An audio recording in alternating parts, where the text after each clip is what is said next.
안녕하세요. 사연에 빠지다의 DJ 민영입니다. 오늘도 구독과 좋아요 버튼 꾹꾹 눌러주시고요. 그럼 오늘의 사연 함께 만나볼게요. 안녕하세요. 저는 40대 여자입니다.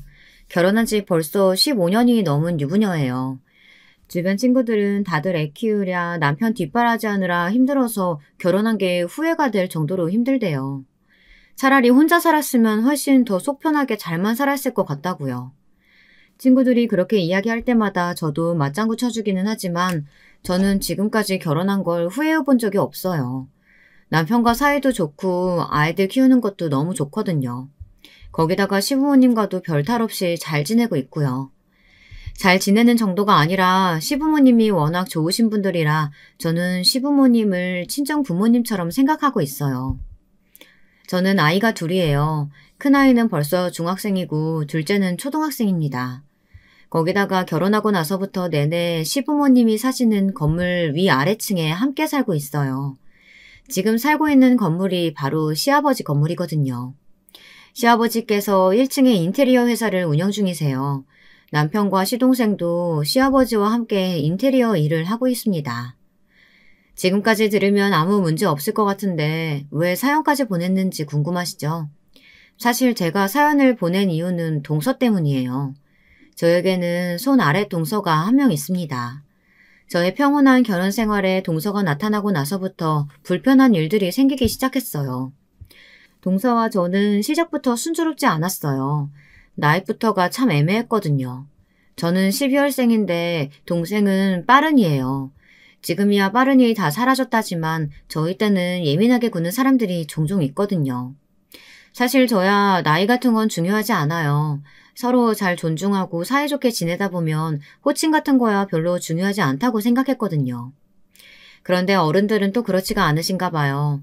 엄연히 형과 아우 사이인데 며느리들끼리도 서열 정리가 필요하다고 생각하시는 것 같았죠. 저와 동서가 만나기도 전부터 시부모님은 미리부터 걱정하셨어요. 나이 차이가 애매하다고요. 차차 정리해도 될 일을 시부모님은 굳이 상견례장에서 나이 이야기를 꺼내셨습니다. 아예 태어난 해가 다르면 몰라도 같은 해에 태어났으면 당연히 동갑이지 뭐. 나이가 뭐가 중요해? 시댁에 왔으면 남자들 서열로 정리하는 거지. 그냥 둘째는 형님이라 부르고 첫째는 동서라고 불러라. 그러는 게 가장 깔끔해. 시부모님이 그렇게까지 말씀하시니 저도 상견례 자리에서는 별다른 이야기 없이 그냥 웃어넘겼습니다. 호칭이나 관계는 저와 동서가 친해지면 자연스레 알아서 하면 되니까요. 그런데 상견례가 마무리될 즈음 화장실에서 동서를 마주쳤는데요. 식사 자리에서의 상황이 불편했는지 제게 따지듯 이야기하더군요. 이름이 진영씨라고 했나요? 진영씨는 96학번이죠? 나는 사실 학번은 95학번이에요. 우리가 동갑이라 어른들이 아무래도 신경 쓰이시나 봐요. 나는 상관없으니까 소라씨 호칭 때문에 신경 쓰이면 그냥 우리끼리는 편하게 이름으로 불러요. 내가 돌려서 말했더니 못 알아들으셨나 보다. 내 말은 내가 한 학번 위니까 엄연히 따지면 내가 언니라는 소리예요. 저는 제가 잘못 들은 줄 알았습니다. 그러니까 동서 말은 저더러 언니라고 부르라는 소리였나 보더라고요. 저는 저도 모르게 실소가 흘러나왔어요. 제가 생김새는 얌전해 보여도 저도 결혼생활 15년 차에 애 둘 아줌마예요. 아무리 나이가 비슷해도 아가씨가 아줌마 내공을 이길 수야 없죠. 더군다나 앞으로 한 집안에서 동서지간으로 지내야 하는데 맏며느리로서 호락호락 넘어가줘서는 안 된다는 생각이 딱 들었습니다. 더군다나 제 딴에는 이름으로 서로 부르자고 한 것도 배려해준 거라고 한 거였거든요. 동서가 이런 식으로 나오면 저도 배려할 필요가 없다는 생각이 딱 들었습니다. 동서야말로 나이만 먹었지 사리분별을 잘 못하네. 우리 그이랑 서방님 나이 차이가 4살이야. 거기다가 아버님 가게 직원들 보는 눈도 있고. 내가 동서를 언니라고 부르는 게 말이 돼? 세상에 그런 개족보가 어딨어. 어머, 진혁씨 나랑 같은 또래면서 굉장히 고지식하네요. 남들 시선이나 어른들 말이 뭐가 중요해요. 우리 관계는 우리가 알아서 하면 되는 거지. 동서도 웬만해선 쉽게 넘어갈 생각이 없더군요. 저를 옛날 사람 취급까지 하면서 자기가 하고 싶은 대로 유도하려고 했어요. 그래봐야 저는 동서를 절대 언니라고 부를 생각이 없었습니다. 어찌됐든 시작부터 감정이 상해봐야 좋을 게 없으니 저는 애써 좋게 좋게 넘어가려고 한 발 물러섰습니다. 아직 식장에도 안 들어갔는데 벌써 나인이 호칭이니 말하는 것도 웃기네요. 식 올리고 차차 정리하도록 하죠. 제 말에도 동서는 대꾸 없이 화장실을 나가버렸습니다. 뒤도 돌아보지 않고요. 저는 시작부터 뭔가 찜찜한 게 동서와 잘 지낼 수 있을까 신경이 쓰였습니다. 역시나 첫인상부터 남달랐던 동서는 결혼하고도 별반 다르지 않았어요. 전혀 저와 잘 지낼 생각이 없어 보였습니다. 결혼과 동시에 동서도 저희 아랫집으로 들어왔어요. 그러다 보니 싫어도 매일 마주치다시피 했습니다. 일주일에 몇 번씩 마주치는데도 동서는 절대 저를 먼저 부르지 않았어요. 눈이 마주쳐도 인사 한 번을 제대로 안 하더라고요. 게다가 어른들 앞에서는 교묘하게 여우짓을 하더군요. 저와 둘이 있을 때는 일절 말도 안 걸고 무시하면서 그나마 시부모님이 계시면 호칭 없이 존댓말로 말을 하긴 하더라고요. 그랬으니 시부모님도 별다르게 이상한 점을 느끼지 못하셨어요. 처음엔 저도 그런 대로 지낼만 했어요. 서로 굳이 후칭을 부르지 않아도 불편한 게 없었거든요. 거기다가 어차피 제가 손이 사람인데 동서랑 신경전을 해봐야 결국은 제가 이기는 싸움이라고 생각했습니다. 그런데 시간이 지날수록 겪다 보니 동서가 아주 보통이 아니더군요. 어느 날이었습니다. 시부모님 댁에서 함께 저녁을 먹고 동서와 둘이 주방에서 설거지를 하고 있었어요. 동서가 갑자기 미안하다고 사과를 하더군요. 상견례 날 제게 괜한 말을 했다면서요. 저는 당연히 제게 나이 운운하며 이야기한 게 미안해 그러는 줄 알았더니 그게 아니더군요. 우리 그이한테 들었는데 대학 안 나왔다면서요? 진작 말을 하지 그랬어요. 그럼 구육학번도 아닌 건데. 내가 학번이 위라는 둥 언니라는 둥 그런 소리는 안 했을 거 아니에요. 동서, 사람 되게 웃긴다. 내가 동서한테 언제 대학 나왔냐고 말한 적 있어? 동서 멋대로 판단해놓고 왜 사람 꼴을 이상하게 만들어? 어머, 진혁씨야말로 사람이 미안해서 먼저 사과하는데 꼭 그런 식으로 받아들여야겠어요? 아, 혹시 대학 못 간 거에 대해 자격지심 같은 거 있어요? 동서, 말 좀 가려서 해. 누가 자격지심 부렸다고 이래. 저는 대학을 가지 않았습니다. 학창시절 이런저런 일을 겪으면서 대학을 진학하지 않고 바로 호텔에 취직했어요. 제가 먼저 동서한테 몇 학번이라고 말한 것도 아닌데 나의 이야기를 하다 동서 멋대로 학번 이야기를 한 거면서 마치 제가 속이기라도 한 것처럼 구는데 어이가 없었습니다. 자격지심은 무슨, 동서야말로 나한테 고지식하다고 하더니만 이제 보니까 동서가 오히려 나이니 학벌이니 이런 거 되게 따지는 사람이었네. 본인보다 어리거나 학벌 별로면 혼자 막 우월의식 느끼고 그러는 사람이었나 봐. 수준이 비슷하기라도 해야 뭐 우월의식도 느끼는 거죠. 아예 급 자체가 안 맞는 사람이랑 굳이 뭘 비교하겠어요? 아이고, 그깟 대학 좀 나왔다고 잘난 척은. 어쨌든 내가 동서보다 손이 동서니까 앞으로 무조건 형님이라고 불러. 지금처럼 호칭 안 부르고 애매하게 굴면 나도 더는 못 참아. 바로 시부모님께 말씀드릴 거야. 동서가 아무래도 위아래 구분을 못하는 것 같다고. 치사하게 보여도 어쩔 수 없었습니다. 눈에는 눈, 이에는 이예요. 저도 20년 넘게 호텔리어로 일하면서 서비스직이 몸에 밴 사람이라 지금까지 동서가 마음에 안 들어도 봐주고 있었지만요. 더는 참아줄 수가 없었습니다. 저도 제 성격대로 하기 시작했어요. 그 이후 동서와 저는 만나기만 하면 서로 티격태격했습니다. 한 건물에 살면서 오며 가며 자주 보다 보니 다툴 일도 많았습니다. 제가 그렇게 말했는데도 동서는 저를 형님이라고 부르지 않았습니다. 꼬박꼬박 진영씨, 진영씨 하면서 이름을 불렀어요. 그러다 보니 저도 동서에게 적대적일 수밖에 없었습니다. 별거 아닌 일에도 예민해져서 동서에게 짜증 섞인 말로 대꾸하게 됐어요. 일이 있어 시댁에서 만나면 은근슬쩍 서로 집안일을 미루기도 하고 시부모님께 서로 더 예쁨 받으려고 눈에 보이지 않는 신경전도 했습니다. 저희 시부모님은 별로 부족한 게 없으세요. 경제적으로도 걱정이 없으시고 두 분 사이도 좋아 자식들이 별로 신경 쓸 게 없거든요. 그래서 생신따나 명절 때 고민이 많이 돼요. 용돈을 드리려고 해도 얼마를 드려야 하나 고민되고 선물을 해드리려고 해도 눈이 높으신 시부모님께 골라드리기가 여간 어려운 게 아니었습니다. 남편은 신경 쓰지 말라고 하지만 며느리 입장에서 그럴 수가 있나요? 동서도 저와 마찬가지로 명절이나 생신 때마다 고민한 흔적이 보였습니다. 그래도 저는 경력자잖아요. 결혼하고 시부모님을 모신 지 15년이 넘었으니 시부모님 취향이야 동서보다 꿰뚫고 있었죠. 한 번은 시어머니 생신날이었습니다. 저는 평소 하던 대로 시어머님이 자주 가시는 백화점 상품권과 미역국을 끓여 올라갔어요. 결혼 초기 때 저도 이것저것 많이 선물을 해봤는데 눈이 높으신 시어머님의 취향을 맞추기 힘들더라고요. 비싸고 좋은 걸 다 사드려도 당신 취향이 아니라고 꼭 바꾸러 가시길래 몇 년 전부터는 아예 상품권으로 드리기 시작했습니다. 거기다가 제가 결혼하고 첫 시어머니 생신 때 미역국을 끓여드렸는데 그때 시어머니께서 너무 좋아하셔서 줄곧 미역국은 제가 끓여다 드렸어요. 어머, 내 생일날 다른 사람이 미역국 끓여준 게 몇십 년만인지 모르겠다. 친정엄마 돌아가신 이후로는 줄곧 내가 끓여 먹었거든. 남편의 아들이 둘이나 있어도 생일날 미역국 한 번 끓여준 적 없다면서 시어머니는 굉장히 좋아하셨어요. 눈물까지 글썽거리시면서요. 별로 힘든 일도 아닌데 해드리고 나면 시어머니께서 좋아하시는 모습을 보는 게 좋아 저는 매년 챙겼습니다. 엄연히 지금까지 해온 게 있더라도 동서가 생기고 난 뒤 첫 번째 시어머니의 생신날은 은근히 신경이 쓰이더군요. 여우 같은 동서가 시어머니의 마음에 쏙 드는 선물을 준비하기라도 할까 봐서요. 그런데 우려하던 일이 벌어지고 말았습니다. 저도 이번엔 금액을 좀 올려 백화점 상품권 100만 원권에 미역국에 불고기까지 만들어갔어요.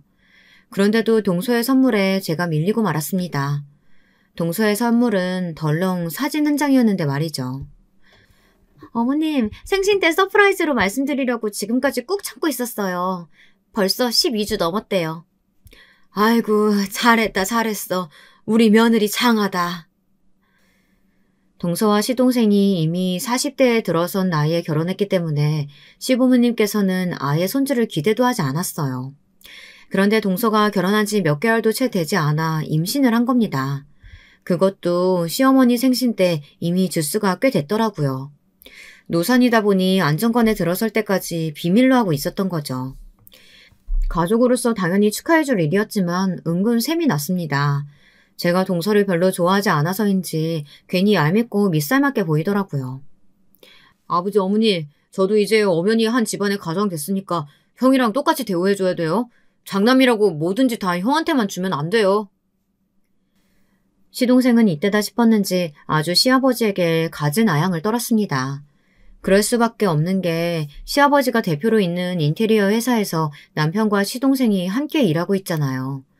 저와 동서와 마찬가지로 남편과 시동생도 시아버지에게 인정받기 위해 알게 모르게 은근 경쟁하고 있더라고요.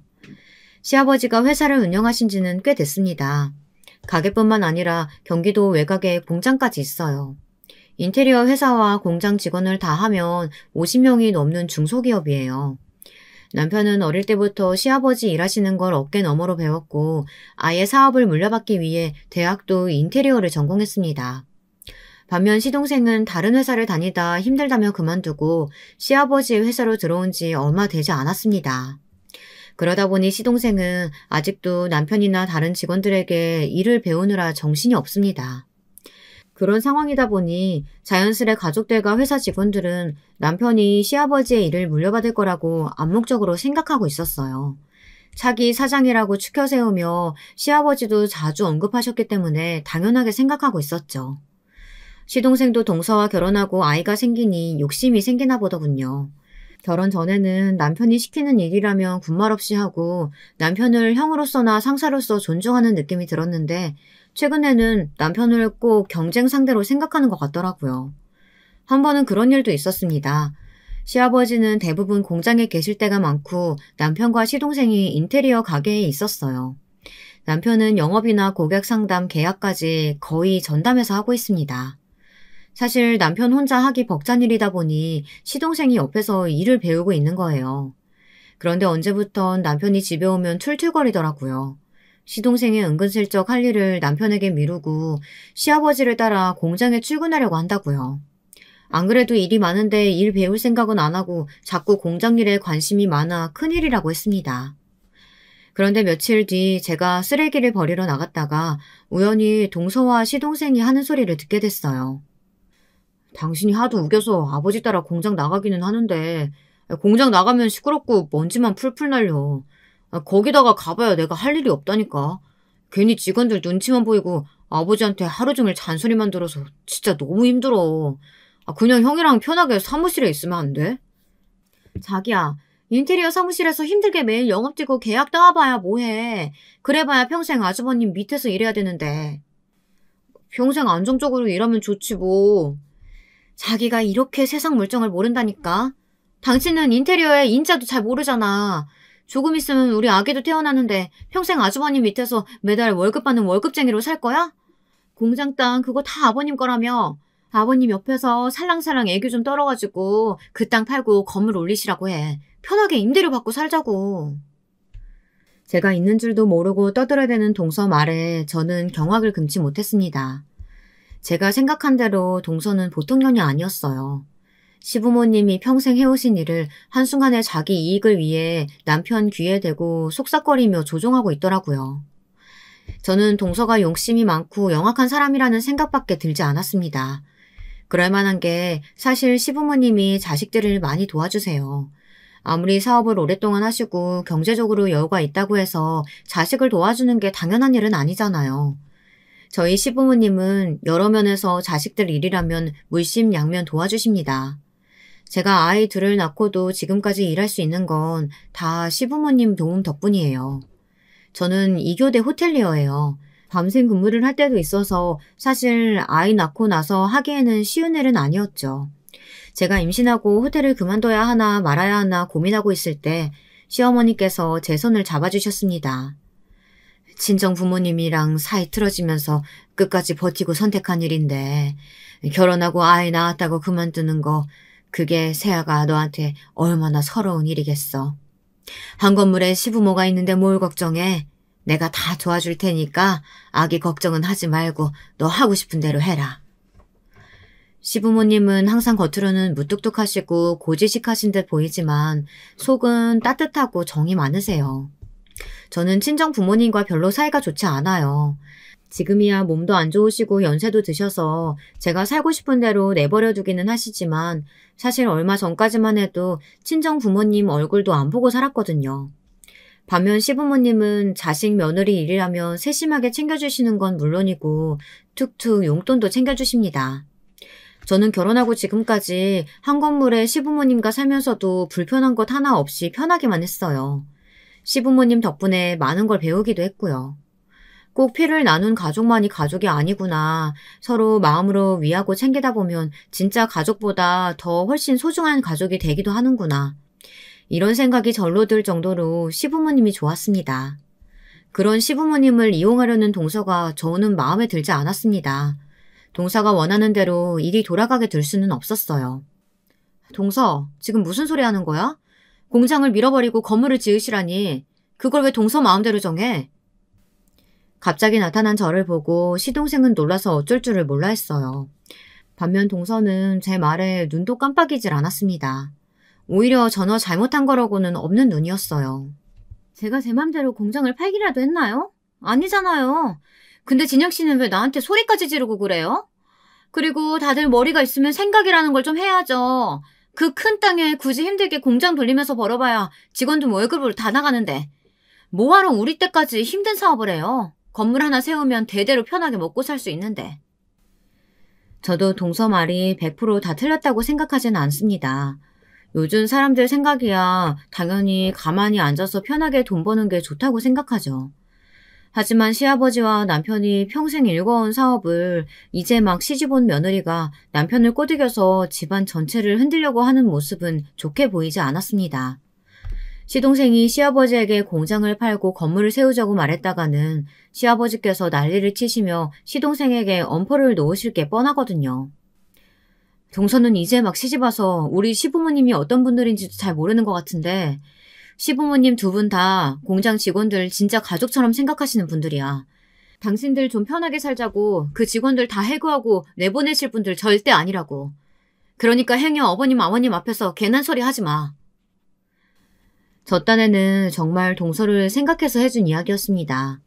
혹시나 시부모님 앞에서 실수할까 봐서요. 그런데 기가 막힌 건 동서는 제 말을 아예 귀뚱으로도 듣지 않았다는 겁니다. 진영 씨는 나이를 도대체 어디로 먹었어요? 나랑 또래면서 그렇게 세상을 몰라요? 하긴 남들 다 대학 갈 때 대학도 안 가고 일찍부터 호텔에서 남들 뒤치다꺼리 하면서 힘들게 돈 벌어서 살아왔으니 노동으로 인해 버는 돈이 세상에서 제일 값지다고 생각하겠죠. 근데 어쩌죠?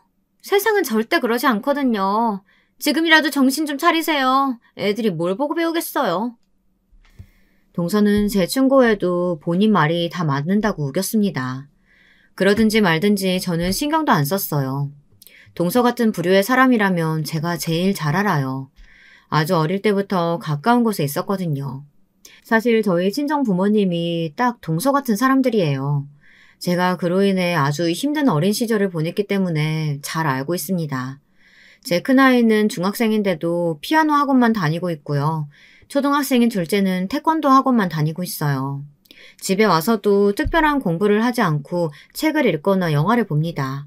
아이들이 그러고 싶어 하거든요. 집에 와서 학원을 가지 않고 스스로 공부합니다.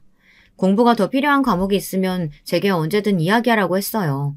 하지만 지금까지는 아이들 스스로 잘하고 있어요. 주변 엄마들은 저를 신기해해요.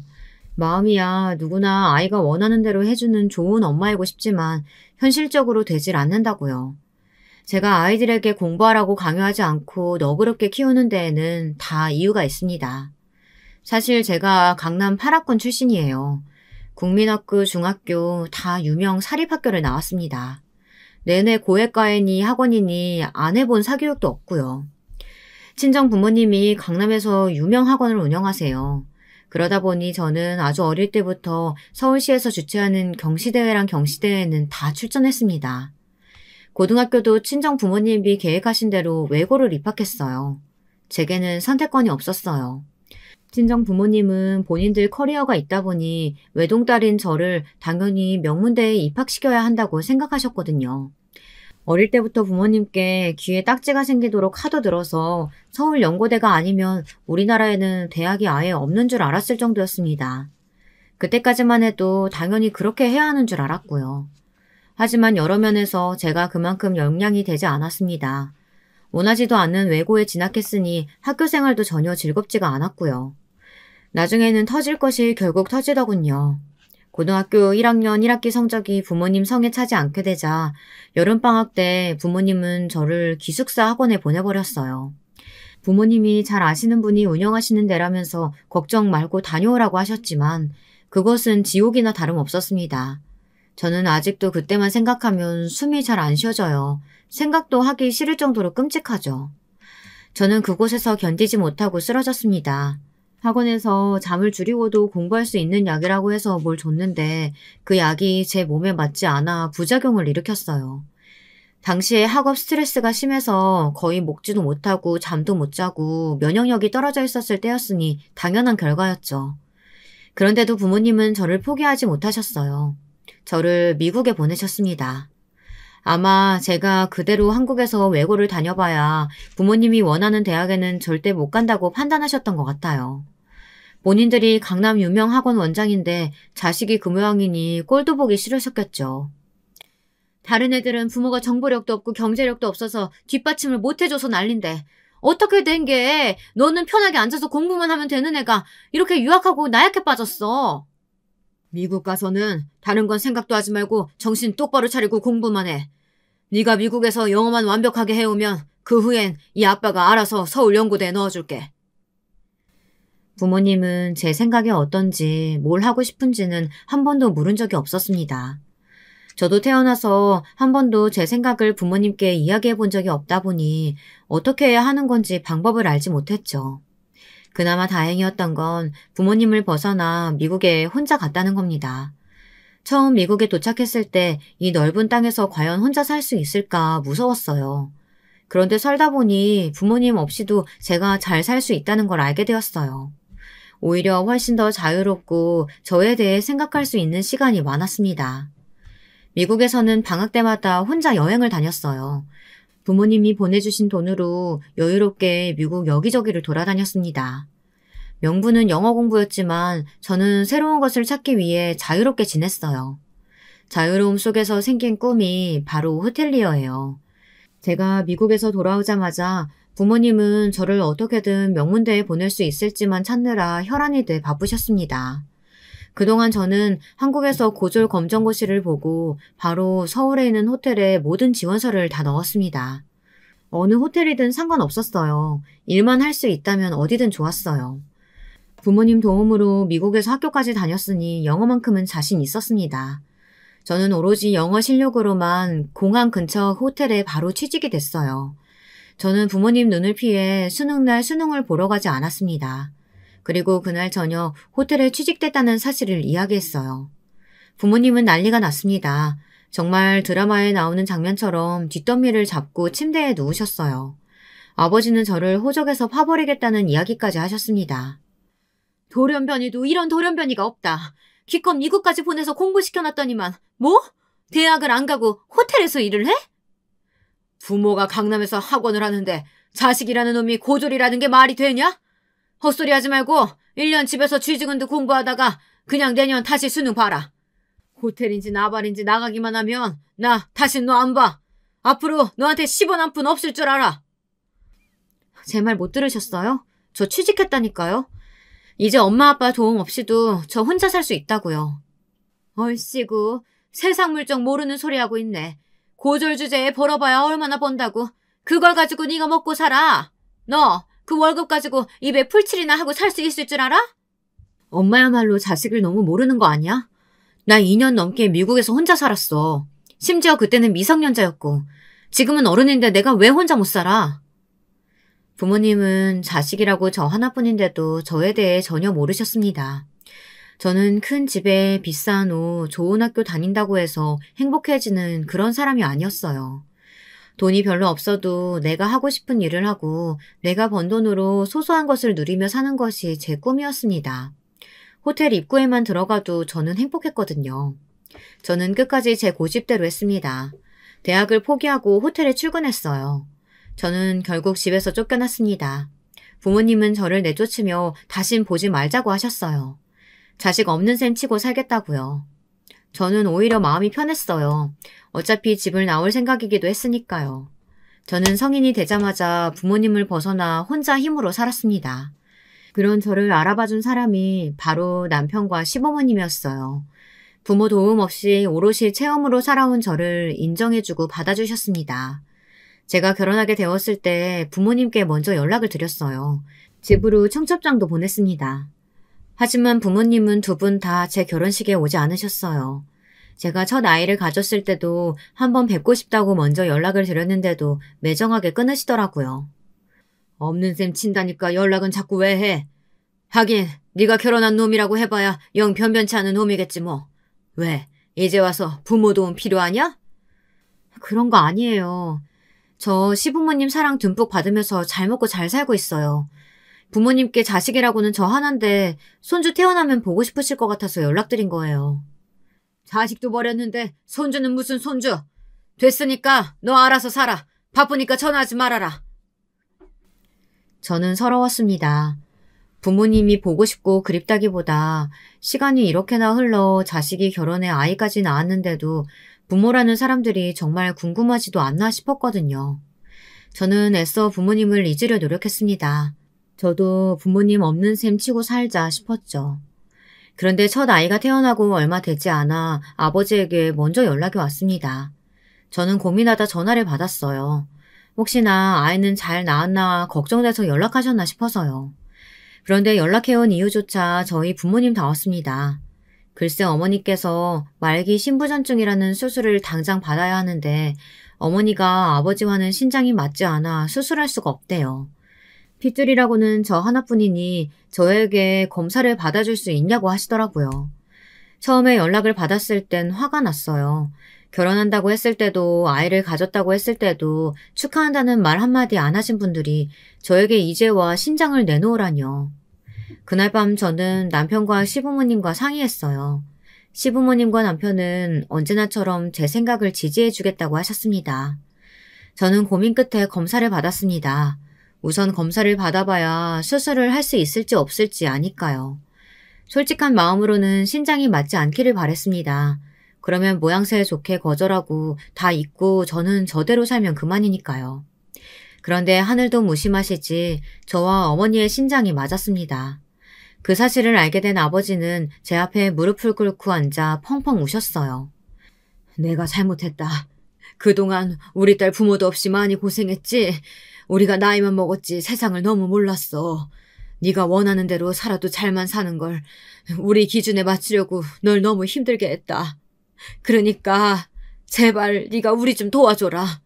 네 엄마는 살리고 봐야 되지 않겠니? 아버지의 사과가 진심이라고 믿지는 않았어요. 제가 아는 아버지라면 어머니를 살리기 위해 어쩔 수 없이 제 앞에서 무릎을 꿇으신 거라는 생각밖에 들지 않았습니다. 여러분들이라면 어떻게 하시겠어요?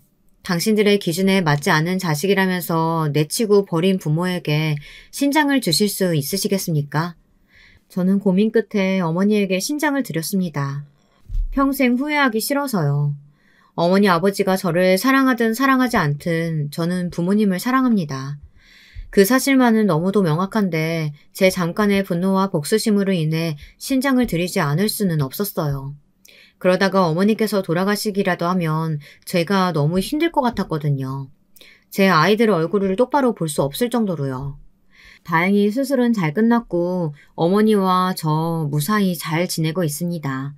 걱정했던 것과는 다르게 저도 금방 회복돼서 둘째도 나왔으니까요. 그 이후로 친정 부모님과는 다시 연락이 되어 왕래를 하며 지내고 있습니다.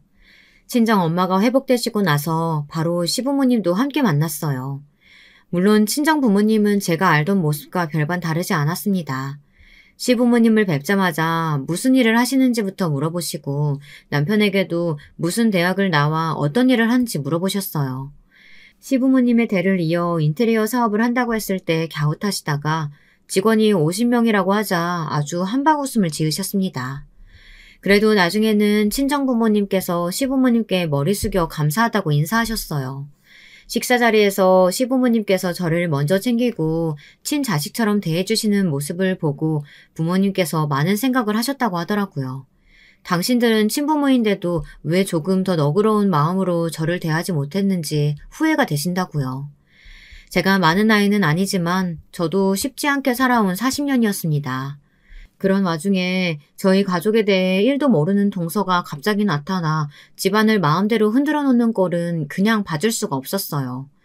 저는 남편에게 동서와 시동생이 나누던 이야기를 그대로 전달했습니다. 시부모님께는 말씀드리지 않았어요.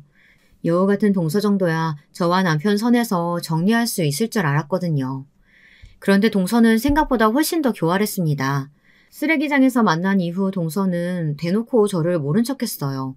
계단을 오르내리다가 만나도 눈도 안 마주치고 지나갔습니다. 어쩔 땐 길거리에서 만나도 아예 모르는 사람처럼 지나가더군요. 그래도 초반에는 어른들 눈을 피해 둘만 있을 때 으르렁거리는 정도였는데 시간이 지날수록 동서의 행동이 지나쳐 결국 시부모님 앞에서까지 싸우게 되고 말았습니다. 동서가 또 말도 안 되는 소리를 했거든요. 혹시 공장 못 팔게 하려는 게 아주버님이 장남이라고 나중에 혼자 다 꿀꺽하시려고 그러는 거 아니죠? 온 가족이 모인 명절날 힘들게 전까지 다 붙이고 뒷정리를 하려고 일어나는데 동서는 굳이 베란다까지 따라와 어처구니 없는 소리를 하더군요. 내가 동서랑 같은 줄 알아? 시부모님이 지금 연세까지 힘들게 일하시는 거 보면서 동서는 느끼는 것도 없어? 느끼는 거 많죠. 하루라도 빨리 공장 팔아서 그 땅에 건물 올리면 평생 편하게 쉬실 텐데 왜 사서 고생하시나 싶죠. 이게 다 무슨 소리야? 공장 땅을 팔아서 뭘 어째? 저도 모르게 언성이 높아져 밖에 계시던 어른들까지 저희 이야기를 듣고 말았습니다. 결국은 동서의 말도 안 되는 허튼 계략이 시아버지에게 들키고 말았어요. 동서의 말에 시아버지는 노발대발 화가 나셨는데도 동서는 전혀 자신이 뭘 잘못했는지를 몰랐어요. 건물 지어서 세 받으면 훨씬 더 유복한 노년이 될 텐데 왜 그러시냐고 한마디를 더 하더군요. 시아버지는 결국 동서에게 소리를 지르며 엄포를 놓으셨습니다. 둘째, 너 아무리 철이 없어도 그렇지 어떻게 시부모님 앞에서 땅이니 노으니 그런 소리를 아무렇지 않게 떠들어? 왜 둘째, 너 무슨 돈 필요하냐? 시아버지는 동서가 하는 소리가 도무지 이해가 되질 않아 따지듯 물으신 거였는데 동서는 오히려 그 틈을 파고들었습니다. 뭐 꼭 돈 때문만은 아니고요. 사실은 우리 준서 조금 있으면 유치원 옮겨야 되는데 이 동네는 영어 유치원이 마땅치 않잖아요. 동서는 생각지도 못한 소리를 꺼냈습니다. 시아버지의 공장 땅 이야기를 하다가 갑자기 자기 아들 유치원 이야기를 꺼냈어요. 그러더니 하는 소리가 꼭 영어 유치원을 보내고 싶다네요. 그것도 강남에 있는 영어 유치원을요. 저는 슬슬 일그러지는 시아버지의 표정이 걱정돼 애써 동서를 말렸습니다. 영어 유치원을 보내고 싶으면 이 동네에서 알아보면 되지 뜬금없이 강남 이야기는 왜 꺼내냐고요. 그랬더니만 동서는 한술 더 떴습니다.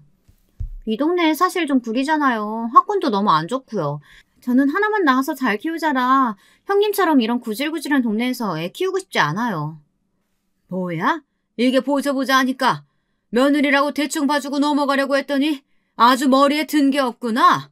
시부모가 평생 살아온 동네 가지고 뭐? 구질구질? 우당탕탕 화가 난 시아버지께서 결국 참지 못하시고 명절날 상을 엎어버리셨습니다. 그 일로 동서는 결국 시댁에서 나가버렸어요. 시아버지가 무서워서 도저히 한 건물에 못 살겠다고 조카를 데리고 친정으로 가버렸습니다. 시아버지는 아직 화가 안 풀려 그런 며느리 필요 없다고 하셨지만 시어머님은 걱정이 이만저만이 아니셨어요. 기껏 장가간 노총각 아들이 처자식한테 버림받고 혼자 살 지경에 이르렀으니까요. 시어머니는 시동생을 동선의 친정으로 보내셨습니다. 당장 데리고 오라고요. 그리고 시아버지에게도 동서에게 사과하라고 시키셨습니다.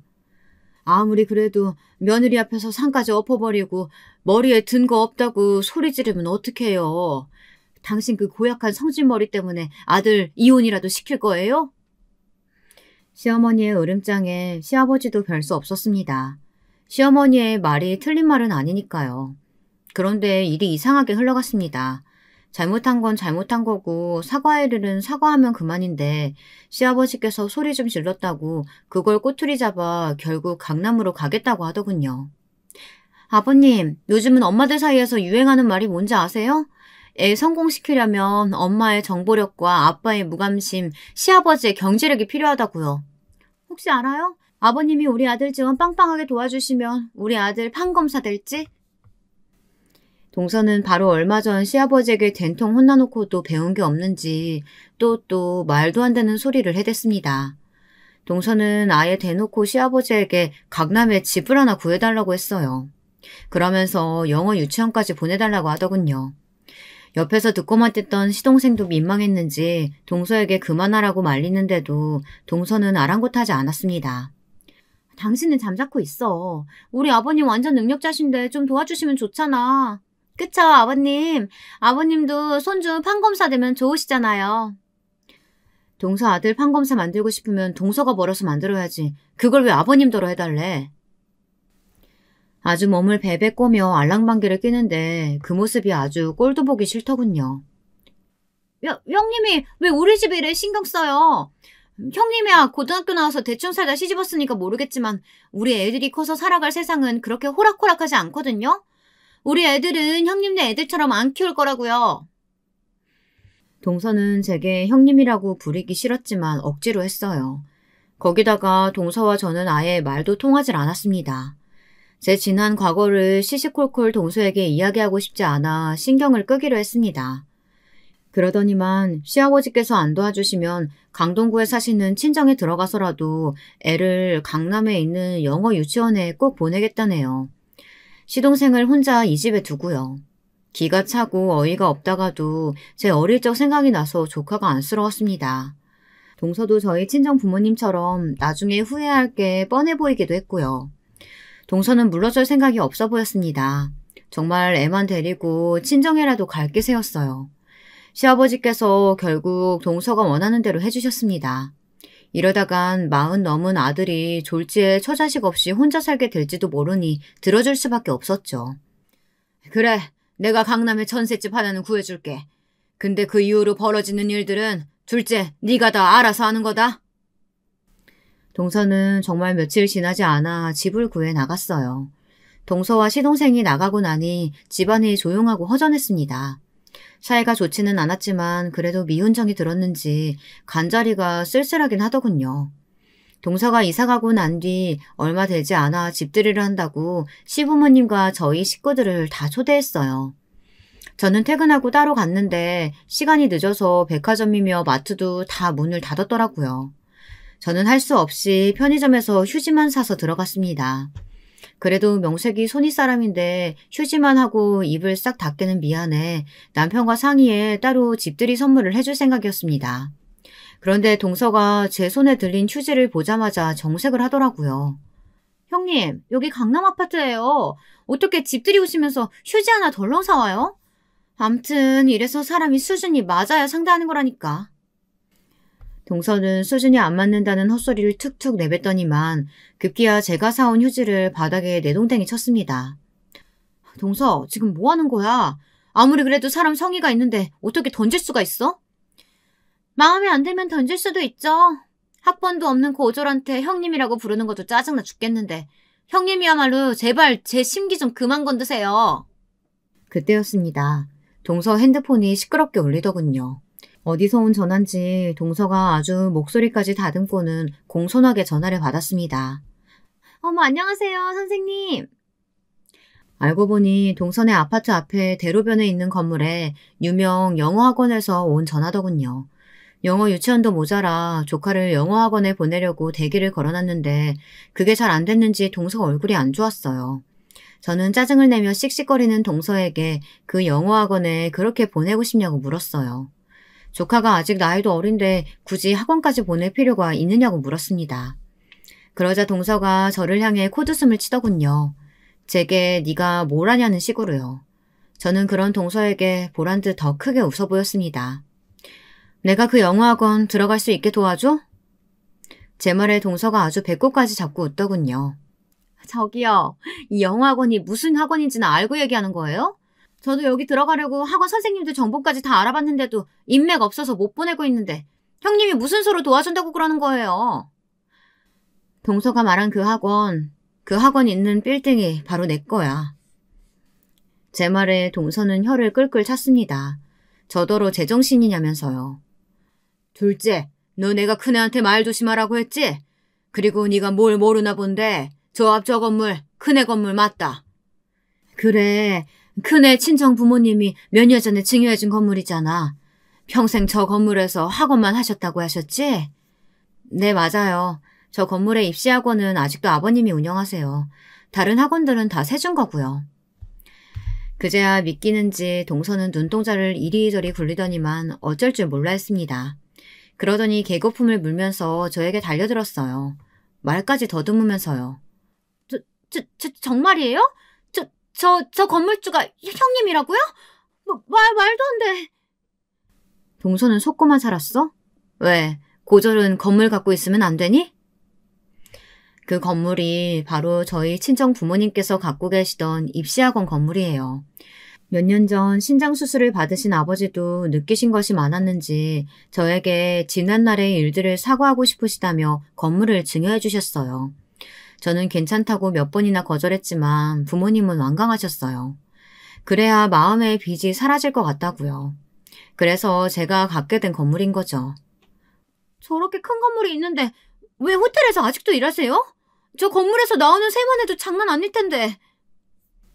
동서 말이 맞습니다. 건물에서 나오는 임대료가 꽤 되긴 해요. 동서가 하나는 알고 둘은 모르네. 내 꿈은 집에서 뒹굴뒹굴하면서 새나 받아 쓰는 건물주가 아니야. 그 건물 목 좋은 거 동서도 알지? 나 임대료 받은 거 한 푼도 안 쓰고 차곡차곡 모았어. 돈 모이는 대로 건물 할고 호텔 지을 거야. 내 호텔. 사실 친정 부모님께 건물을 받고 난 뒤 머릿속으로 생각만 하던 일인데 막상 입 밖으로 꺼내니 뭔가 대단한 일 같기는 하더군요. 그 순간 동서 눈빛이 180도 달라졌어요. 그러더니 제게로 다가와 제 손을 덥석 잡더군요. 형님, 너무 멋있어요. 저 앞으로 형님이라고 꼬박꼬박 부를게요. 아니, 제 마음을 다해 존경하고 따르겠습니다. 그러니까 형님의 하나밖에 없는 조카 우리 준서 영어학원 들어갈 수 있게 도와주실 거죠? 동서는 아주 나긋나긋한 목소리로 제 앞에서 아주 꼬리를 살랑살랑 흔들더군요. 한순간 돌변한 태도에 저뿐만 아니라 시부모님, 남편, 거기다가 시동생까지 다들 놀라 혀를 찼습니다. 자기야, 아무리 그래도 그렇지. 너무 속 보이는 거 아니야? 내가 다 형수님 보기 쪽팔린다. 쪽팔릴 게 뭐 있어, 가족끼리. 그쵸, 형님? 하나밖에 없는 동서가 이렇게 부탁하는데 꼭 들어주실 거죠? 저는 동서의 애교에 온몸에 소름이 돋는 것 같았습니다. 저는 고개를 저으며 제 손을 잡은 동서의 손을 세게 뿌리쳤어요. 제가 지금까지 동서에게 받은 무시와 멸시가 있는데 이대로 쉽게 넘어가 줄 수는 없었죠. 뭐래? 동서가 뭐가 예쁘다고 내가 동서 부탁을 들어줘? 형님, 저 알고 보면 애교도 많고 언니들한테도 되게 잘하는 스타일이에요. 제가 형님을 진짜 언니처럼 잘 모시겠습니다. 가관도 이런 가관이 없더군요. 빠른이라고 자기가 언니랄 때는 언제고 건물 좀 있다고 이제 제가 언니라네요. 어른들 앞에서 언니가 뭐야. 내가 서방님 봐서 이번엔 이 정도 하는데 앞으로 한 번만 더 내 앞에서 버릇없이 굴면 그냥 안 넘어가. 그리고 영어학원은 앞으로 동서가 나한테 하는 거 보고 내가 얘기해줄지 말지 결정할게. 어머, 우리 형님 진짜 너그러우시다. 기대하세요, 형님. 제가 진짜 형님한테 잘할 거거든요. 동서의 행동에 가족들 모두 혀를 내둘렀습니다. 그날 이후 어떻게 됐냐고요? 동서와 제 사이는 전과는 많이 달라졌습니다. 동서는 놀라울 정도로 태세 전환이 빠른 사람이었어요. 얼마 뒤 제 생일날 미역국에 갈비찜도 모자라서 떡까지 맞춰 해왔더라고요. 호텔 사람들이랑 건물 사람들한테까지 나눠주라고 아주 박스로 해왔습니다. 그뿐만이 아니었어요. 저희 아이들까지 챙겼어요. 애들 옷에 문제집에 매일같이 사서 집에 들렀습니다. 작은 엄마가 강남 엄마들 맘카페에서 하나하나 다 조사해서 비교해가지고 골라온 문제집이야. 너희 이것만 보고 공부하면 성적 금방 오른다니까? 이제는 동서만 보면 웃음이 나올 지경입니다. 그전에는 그냥 개념 없고 싸가지 없는 사람인 줄만 알았는데 겪다 보니 웃긴 사람이더군요. 자기 이익을 위해서라면 물불 안 가리는 푼수 중에 푼수였어요. 저도 이 정도면 할 만큼 했으니 이제 용서해주자 싶었습니다. 사실 진작 영어학원 원장님에게 이야기해두기는 했어요. 제 조카가 너무 다니고 싶어 하는데 빈자리가 나면 연락 좀 달라고요. 영어학원 원장이야 건물주가 하는 말이니 지금이라도 바로 들어오라고 했지만 그렇게 쉽게 동서를 도와주고 싶지는 않았어요. 물론 학원 방침도 있는데 건물주라고 갑질하는 것도 제 스타일이 아니고요. 영어학원에 이야기해뒀다는 제 말 한마디에 동서는 저를 와라 껴안고 눈물까지 흘렸습니다. 저는 동서의 행동이 너무 오바라고 생각했지만 동서가 그 정도로 간절했었구나 이런 생각도 들었어요. 형님 감사해요. 사실 저는 어릴 때부터 부모님이 돈 없다고 학원도 안 보내주고 그 흔한 학습지도 한 번 안 해줬거든요. 그래서 아이 낳으면 제일 좋은 걸로 다 해주고 싶었어요. 형님, 제 꿈을 이뤄주신 거예요. 제가 지금까지 너무 버릇없게 굴었죠. 죄송해요. 이제부터는 정말 형님으로 깍듯하게 모시고 잘할게요. 그날의 동서 말이 정말 진심으로 들리더군요. 그날 이후로 저도 동서에게 밉살 맞게 굴지 않고 잘해주려고 노력하고 있어요. 시작은 좋지 않았지만 서로 잘 맞춰서 지내다 보면 언젠가는 진심으로 서로를 위하는 가족이 되지 않을까 기대하고 있습니다. 제가 이렇게 말하면 시부모님도 반신반의하세요. 사람 본성이 어디 가겠냐고요. 저더러 괜히 나중에 한 방 또 먹지 말고 거리를 두라고까지 하십니다. 여러분 생각은 어떠세요? 제가 동서와 사이좋게 지낼 수 있을까요? 아니면 정말 거리를 좀 두고 지내야 할까요? 인생 선배님들의 의견 댓글로 남겨주시면 잘 듣고 참고하도록 하겠습니다. 지금까지 제 이야기 들어주셔서 감사합니다. 여러분, 두 번째 사연 시작하기 전에 좋아요와 구독 꼭 눌러주실 거죠? 그럼 두 번째 사연 바로 시작합니다. 안녕하세요. 저는 이제 막 40대에 들어선 대한민국의 남자입니다. 보통 이런 소개를 할 때 신체 건강한 남자라고 많이들 하던데 저는 그런 말을 쓰기가 좀 그런 사연을 가지고 있어요. 지금부터 저의 드라마틱한 인생 이야기를 한번 해보려고 합니다. 저는 부산에서 태어났어요. 아버지는 고등학교 사회선생님이셨고 어머니는 전업주부셨습니다. 일남 일녀 중 첫째이고요. 부모님은 다정하시고 바른 분들이셨고 결혼할 때는 단칸방으로 시작하셨다고 하지만 성실히 절약하셔서 결혼 후 5년 만에 작은 주공 아파트를 장만하셨다고 해요. 여기까지 들었을 때는 그냥 무던하게 자란 것 같으시겠지만 저희 집안에는 굉장히 큰 근심거리가 하나 있었습니다. 바로 저의 심장병이었습니다. 저는 태어날 때부터 선천성 기형으로 심장이 기능을 잘하지 못하는 병을 앓고 있습니다. 그래서 태어나고 나서 바로 집중치료실로 갔었고 막 출산을 하신 어머니는 기절을 하셨다고 합니다. 다행히 저는 그 고비를 넘기고 살아남았고요. 자라면서도 수술을 몇 차례나 하게 되었습니다. 수술 후 제가 깨어나질 않아서 부모님이 3일 밤낮을 저를 지켜보면서 병실 밖에서 눈물을 흘리셨다고 들었습니다. 다행히 4일째인가 제가 간신히 의식을 찾았었다고 합니다. 사실 이런 이야기를 하면서도 저는 어렴풋한 기억만 있어서 당시 상황이 얼마나 위급했는지 와닿지는 않습니다. 그렇지만 이런 이야기가 나올 때마다 눈에 눈물을 글썽이시는 어머니의 얼굴을 보고 그저 심각했었구나 하고 짐작만 하는 것이죠. 제가 직접 느낀 심각한 순간은 청소년기에 한 번 있었습니다. 바로 제가 고1 때였죠. 야간 자율학습을 하던 시절이어서 야자를 하던 중이었고 계절은 여름이 성큼 다가오던 때쯤이었던 걸로 기억합니다. 저는 국어가 약해서 수능 언어 영역 문제 오답풀이 노트를 보면서 틀렸던 문제들을 분석하고 다시 새 노트에 옮겨 정리하고 있었는데 갑자기 가슴이 조이는 듯한 통증이 오기 시작했어요. 통증은 점점 심해져서 제가 선생님께 양호실에 가겠다고 말하려고 책상 모서리에 손을 짚은 순간 제 눈앞이 새카매져 오면서 그 후로 아무것도 기억이 나지 않았습니다. 후에 친구들 말에 따르면 제가 일어서려다 그 자리에서 그대로 쓰러지는 바람에 119가 오고 학교 전체가 난리가 났었다고요. 또다시 심장 판막에 이상이 생긴 것이었습니다. 저는 결국 병원에 장기간 입원을 하게 되었어요. 그렇지만 나쁜 점만 있는 것은 아니었어요. 입원한 병실 친구 중에서 어릴 때부터 폐가 안 좋아서 조금만 뛰어도 숨이 찬다는 친구가 있었는데 그 친구와 저는 아주 죽이 잘 맞았거든요. 아니, 또 동갑이었습니다. 말이 많은 녀석이라 그 녀석과 함께 떠들고 있으면 지루한 병원에서의 하루가 후딱 가곤 했죠. 제가 하도 장기 입원을 하다 보니 부모님도 매일같이 저를 보러 오시지는 못하셨거든요. 친구 역시 병실에 혼자 있는 날이 많았죠. 어느 날 걔가 저한테 말했습니다. 있잖아, 나는 가끔 사람 없는 병원 옥상에서 있는 힘껏 달리기를 한다? 임마, 너 그런 거 하면 안 되잖아, 숨차서. 안 된다고 하는 거 해보면 더 재밌지 않냐?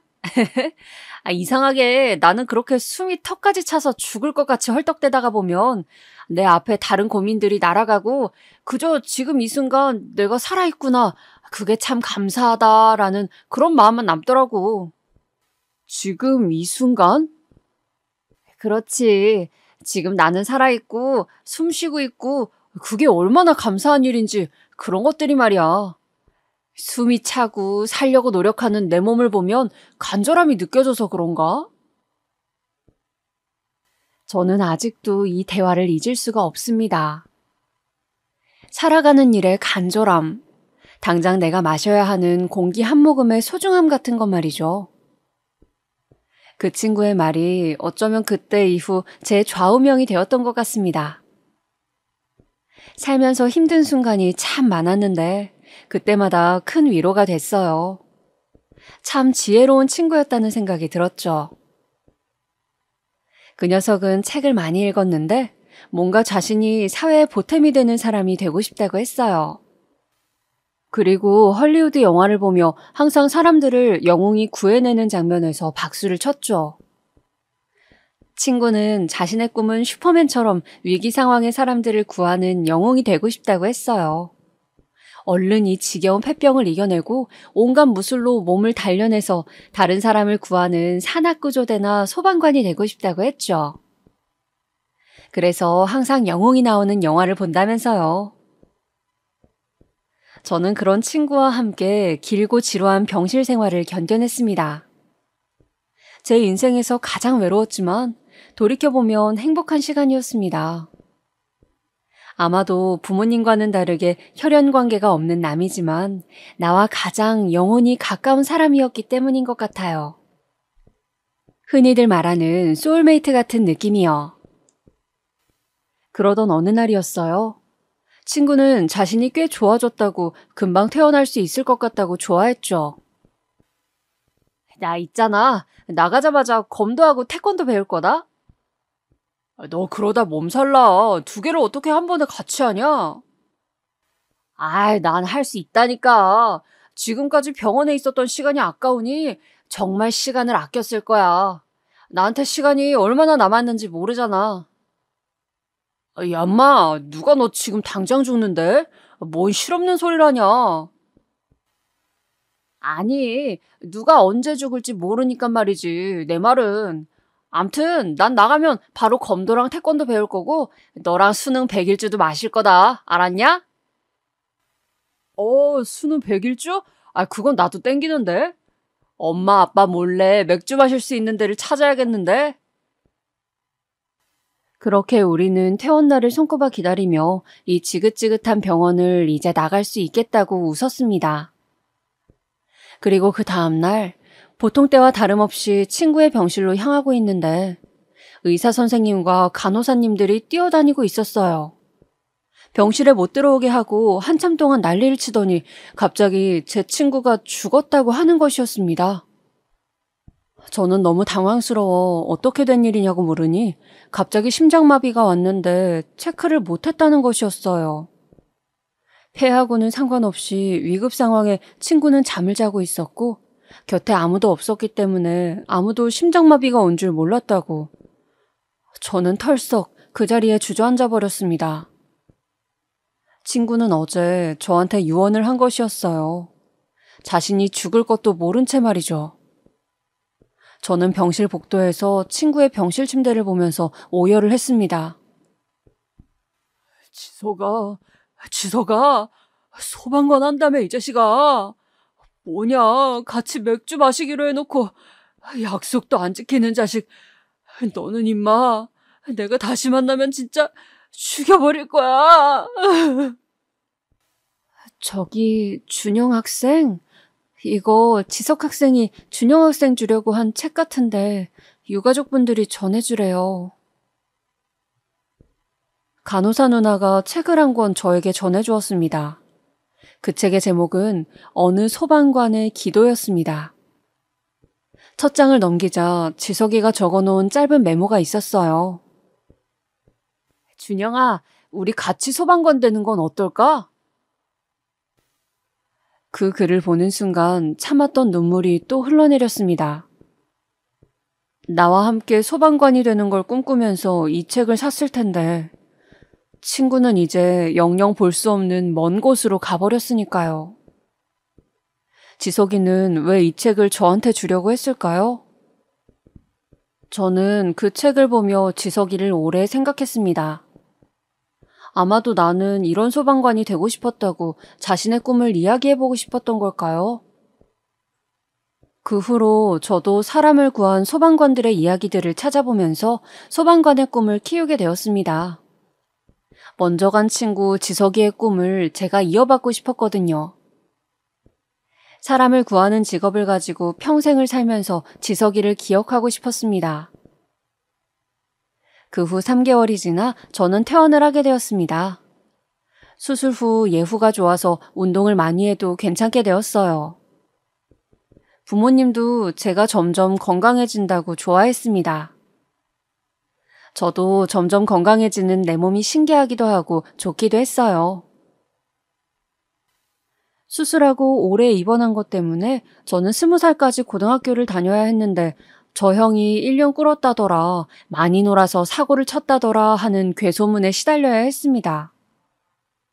나중에는 웃으며 넘길 정도로 이골이 나서 그런 이야기를 쑥덕거릴 때면 괜히 힘센 척 공포 분위기도 조성해보곤 했었죠. 물론 사정을 아는 친한 같은 반 아이들은 킥킥대면서 웃었지만요. 그래도 저는 씩씩하게 21살에 대학을 합격하고 대학생이 되었습니다. 아파서 좋은 점이라고 하면 군대를 가지 않아도 되는 점이었어요. 제 병 때문에 저는 면제를 받았거든요. 그래서 다른 친구들이 군대에 갔을 때 저는 그 시간을 영어 점수도 만들고 좀 더 스펙을 많이 쌓을 수 있었죠. 소방관의 꿈을 가지고 있었지만 저는 혹시 사람 일은 모른다는 생각에 소방학과를 지원하지 않고 경영학과를 지원했어요. 제가 소방관을 하려고 하니 엄마가 반대를 하셨거든요. 심장병 때문에 마음 졸이며 산 세월이 지금 생각해도 너무 고통스럽고 괴로웠는데 소방관을 하면 말 그대로 언제 죽을지 모르는 것 아니냐면서요. 부모님의 강한 만류로 저는 일단 경영학과를 가서 취업 준비를 하면서 회사를 갈지 아니면 소방관이 되는 시험을 칠지 결정하기로 했습니다. 저는 집에서 대학을 다니지 않고 타 지역에서 대학을 다녔기 때문에 대학생활 내내 자취를 했습니다. 아무래도 자취생이다 보니 각종 아르바이트를 하게 되었죠. 처음에는 요령이 없어 몸쓰는 알바를 무식하게 했습니다. 치킨집 배달도 해보고 식당에서 산더미 같은 그릇을 설거지도 했죠. 그렇게 몸을 무리하게 쓰다 보니 삭신이 쑤시고 너무 몸이 안 좋아지는 기분이 들어서 저는 관공서나 학교에서 하는 아르바이트를 하게 되었습니다.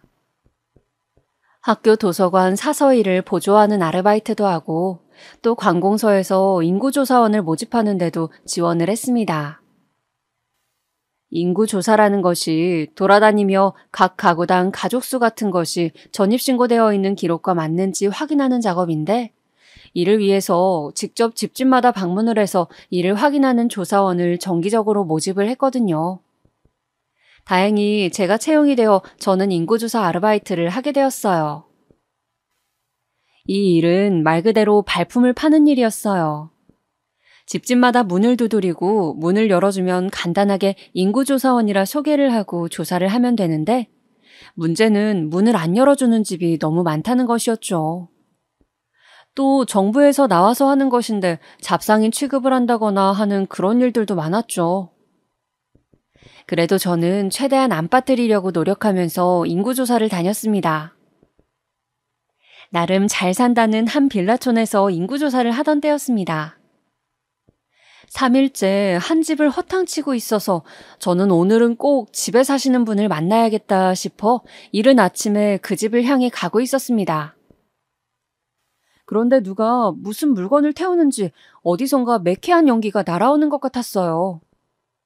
저는 그 연기가 매워서 몇 번을 재채기를 하며 제가 조사해야 할 그 집의 문을 두드렸습니다. 쾅쾅쾅. 계세요? 정부에서 하는 인구조사원입니다. 문 좀 열어주세요. 아직 출근 안 하셨죠? 끼. 누구세요? 아주머니는 무서우셨는지 고개만 빼꼼 내밀어 저를 보시더군요. 저는 역시 출근 전 이른 시간에 오니 사람이 있다는 생각에 기뻐서 얼른 말씀을 드렸습니다. 인구조사라고 들어보셨어요? 정부에서 실제 전입신고되어 있는 거랑 실제 살고 있는 게 어떻게 다른지 취합하는 건데 여기 서류에 간단하게 표시만 해주시면 되거든요. 작성 좀 해주시겠어요? 아유, 네. 근데 어디 불났어요? 총각 뭐 본 거 없어요? 무슨 연기지 이게? 그러게요. 안 그래도 저도 연기 냄새가 왜 이렇게 나나 했는데 이상하네. 저 위에서 나는 연기 같은데. 일단 이거 작성하고 계실래요? 제가 한번 가볼게요. 그렇게 저는 아주머니께 서류 작성을 부탁드리고 그 집보다 한층 정도 더 높이 있는 5층짜리 다세대 빌라 쪽을 향했습니다. 아무래도 그쪽에서 연기가 넘어오고 있는 것 같았거든요.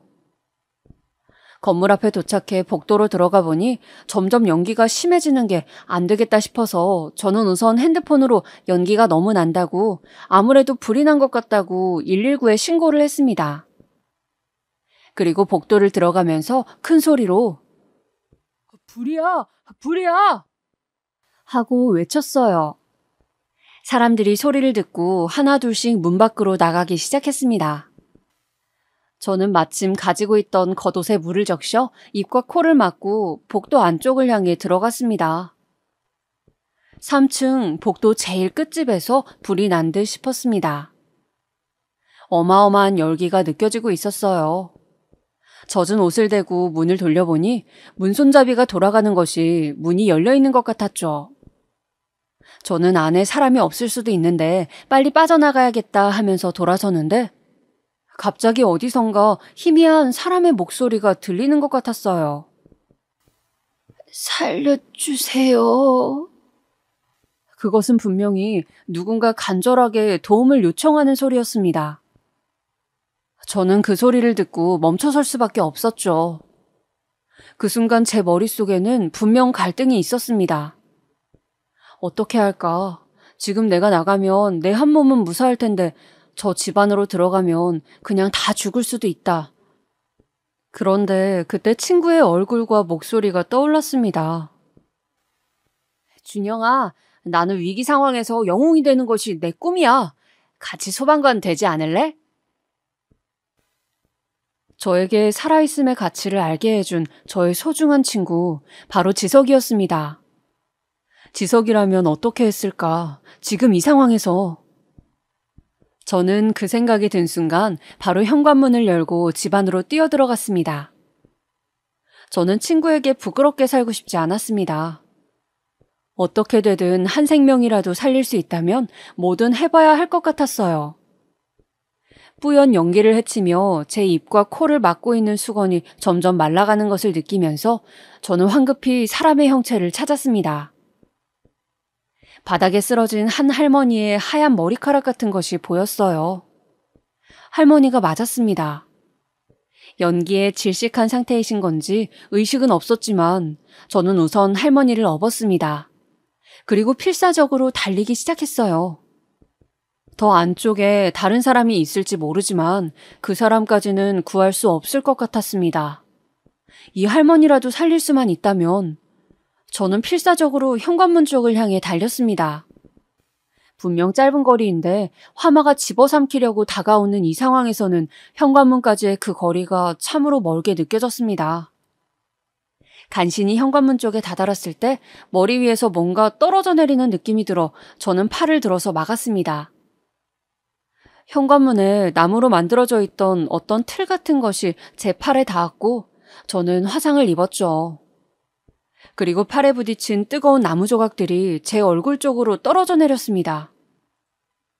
저는 얼굴에 뜨거운 느낌이 들었지만 일단 할머니를 데리고 나가야 하기에 필사적으로 밖으로 나갔습니다.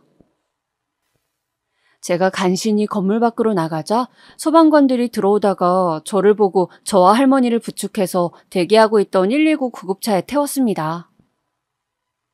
저는 정신없이 구급차를 타고 병원으로 갔죠. 얼굴이 뜨거웠고 숨이 잘 안 쉬어지는 느낌이었습니다. 그렇게 혼미한 정신 가운데 저는 할머니가 무사한지 너무 궁금했습니다. 괜찮으셔야 할 텐데.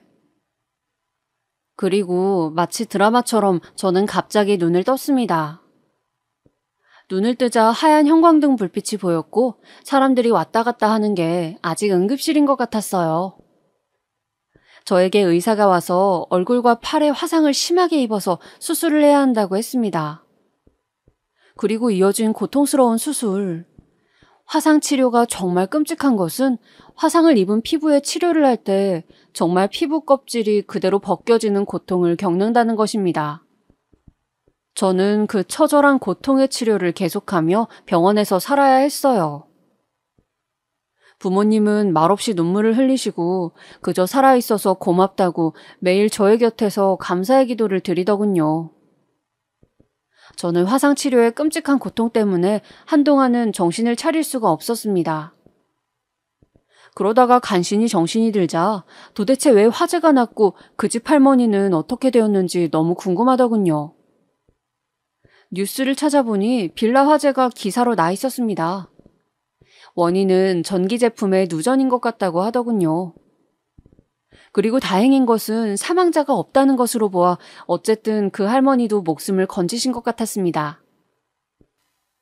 저는 그 할머니는 괜찮으신지 당시 119 구급대원에게도 물어봤지만 그들도 병원까지는 숨이 붙어 있으셨는데 그 후에 어떻게 되셨는지는 모르겠다고 했습니다. 다만 그 할머니가 구급차에 흘리고 가신 게 있다고 찾아가라고 연락을 드렸으나 연락이 안 됐다고 하면서 저에게 혹시 찾아가겠냐고 잘 아시는 분이냐고 해서 저는 그런 건 아닌데 일단 한번 찾아뵙고 구해주신 거 인사를 드리겠다고 했습니다. 그렇게 해서 찾아간 소방서에서 저는 할머니가 팔에 차고 계셨을 것 같은 작은 묵주 하나를 받아왔죠.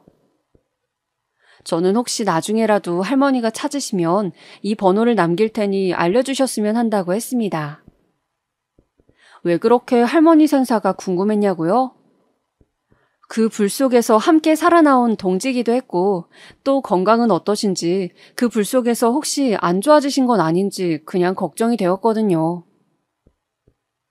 그렇게 저는 화상치료를 하면서 다시 대학을 마저 다니며 취업을 했습니다. 그런데 저에게는 큰 문제가 하나 생겼습니다. 대학을 다닐 때도 사람들이 저를 쳐다보는 것에 적응이 안 되었는데 취직을 한다면 면접을 봐야 하는데 제가 너무 화상을 심하게 입는 바람에 한쪽 얼굴의 형체가 많이 무너졌습니다. 그래서 보기에 무척 흉한 얼굴이 되어버렸죠. 왼쪽 뺨 전체가 화상을 입어 쭈글쭈글해져 버렸으니까요. 친구들이야 그래도 제 사정을 아니까 그러려니 하고 노력하는 게 보였지만 이제 취업을 해야 하고 면접을 봐야 하는데 정말 앞길이 막막했습니다. 일단 소방관은 그 화마를 겪고 나니 제가 자신이 없어 시험 준비를 하지 않기로 했고 그저 저는 제 스펙에 맞는 중견기업을 들어가서 회사원 생활을 하기로 마음을 먹었습니다. 그런데 여기저기 취직원서를 아무리 내도 저보다 훨씬 토익 점수도 낮고 봉사활동 실적도 낮고 학점도 낮은 친구들이 턱턱 붙을 동안 저는 계속 면접에 떨어지는 것이었어요. 1차 서류 전형을 통과하고 2차 블라인드 테스트도 통과한 회사는 엄청 많았는데 꼭 마지막 최종 면접에서 미끄러지는 것이었습니다. 예를 들면 이런 식이죠.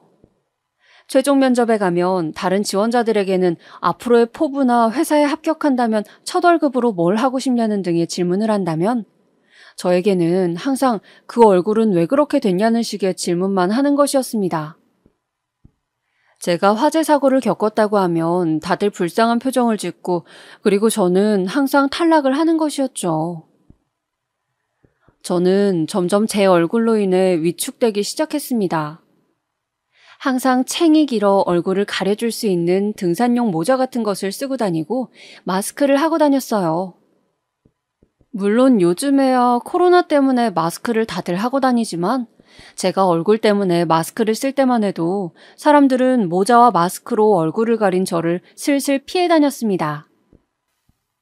한 번은 지하철 화장실에서 계속 모자를 쓰고 다니니까 너무 땀이 나서 잠깐 등산용 모자와 마스크를 벗었는데 옆에서 손을 씻고 있던 유치원생 꼬마 남자아이가 저를 보고 괴물이라며 소리치고 우는 통에 애 아빠가 미안하다고 하며 데려간 적도 있었어요.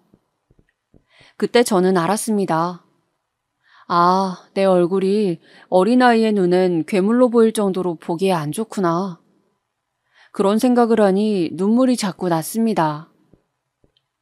전공을 살려 취직을 하지 못하면 저는 평생 부모님의 짐이 되어 살아가야 하는 건지 어떻게 살아가야 할지 감이 잘 잡히지 않았습니다. 저는 취업을 하고 싶은 마음에 하루 종일 카페에 앉아 노트북으로 이력서를 쓰면서 앉아 있었는데 문득 노트북이 배터리가 다 되어 충전하려는데 안 가져왔다는 것을 알았죠. 제 거 쓰실래요? 핸드폰하고 충전잭이 같죠? 고개를 들어보니 옆자리에 앉아있던 여자분이었습니다. 저는 노트북을 충전할 수 있어 감사하다는 생각에 빵 한 봉지를 내밀었어요. 아, 이거 간식인가요? 그런데 제가 좀 많이 출출한데 혹시 시간 되시면 같이 밥 먹을래요? 아, 네? 밥이요? 네, 제가 꼭 먹고 싶은 게 있는데 그 메뉴가 2인 이상만 주문이 되거든요. 어때요?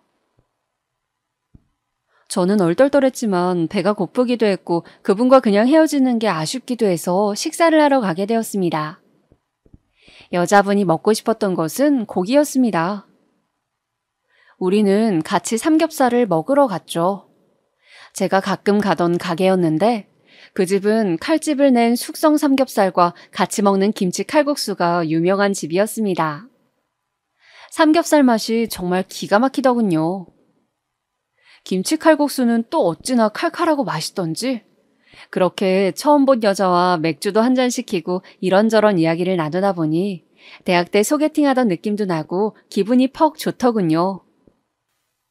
그분은 작은 사업을 구상 중이라고 자신을 소개했어요.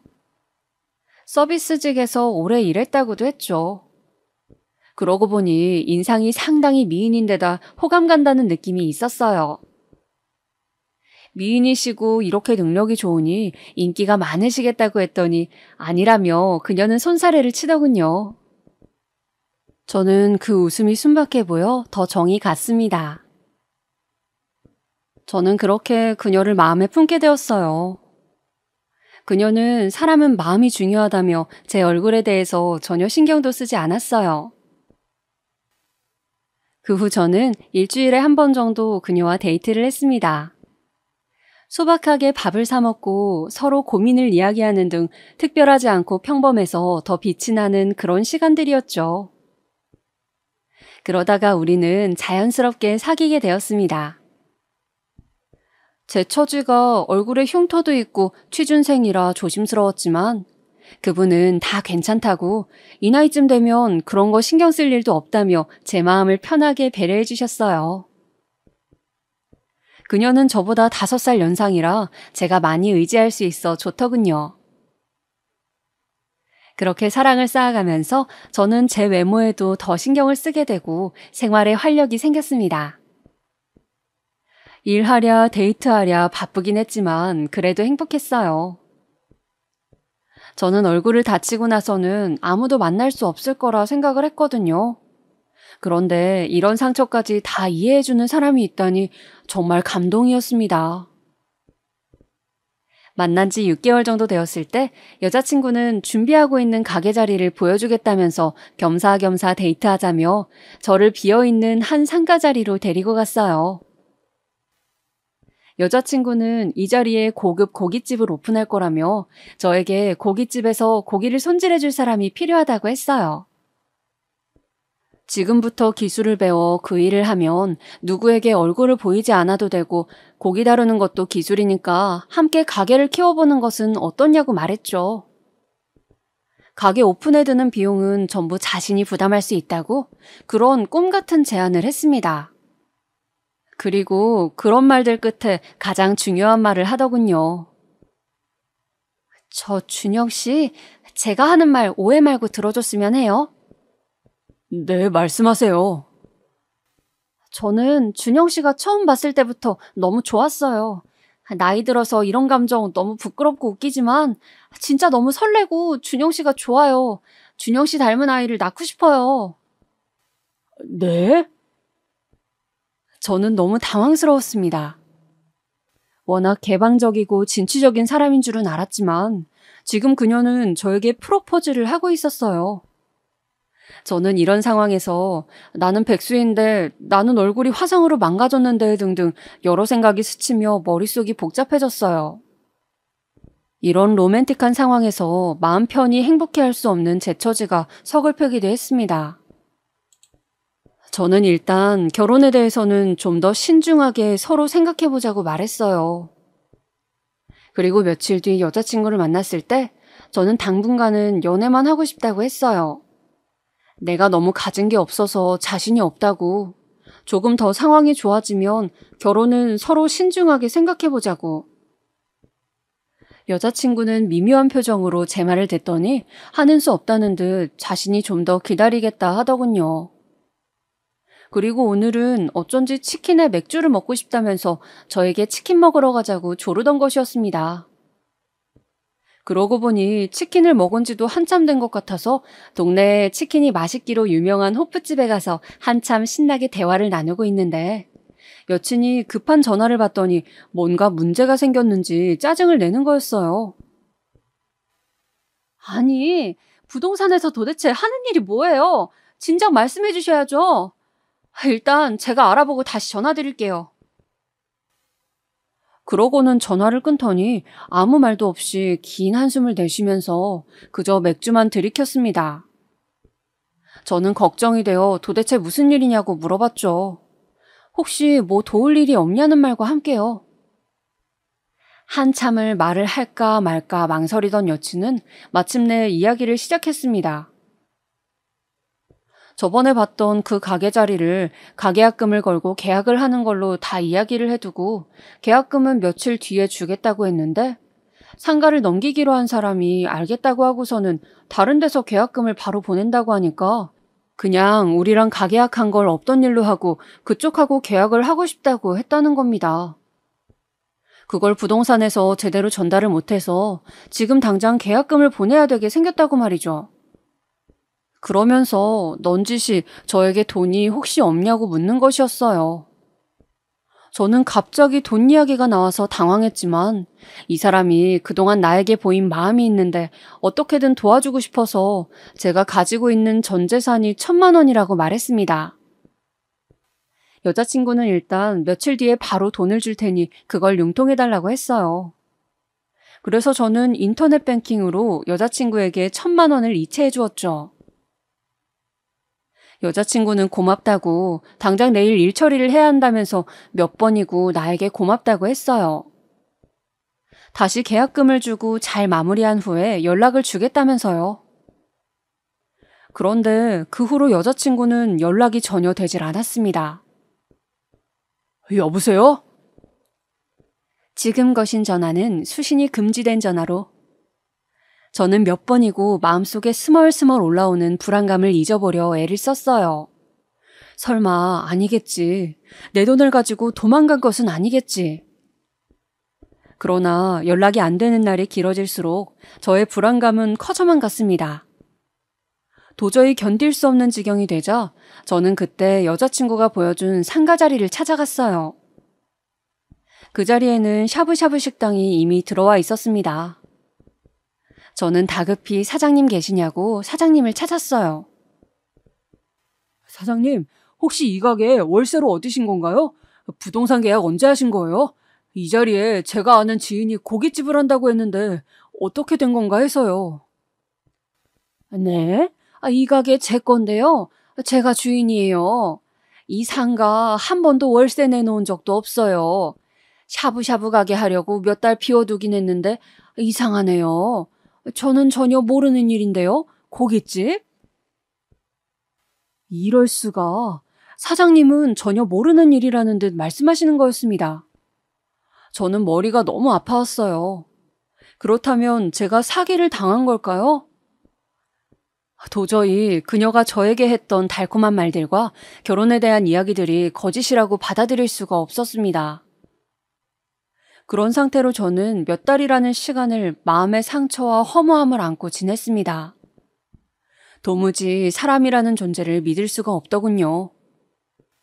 저를 온통 뒤흔들어 놓고 사라진 그 여자는 도대체 어떤 사람이었는지 밤마다 악몽을 꾸고 하루는 그녀가 그리웠다가 하루는 밉다가 도저히 정신을 차릴 수가 없었습니다.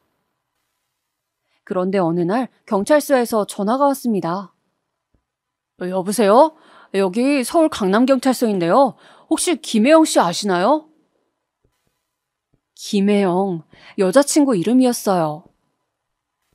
제가 한때 사귀었던 사이라고 하자 전화를 하신 형사분은 당황하는 듯 하더니 저에게 꼬치꼬치 캐물으시더군요.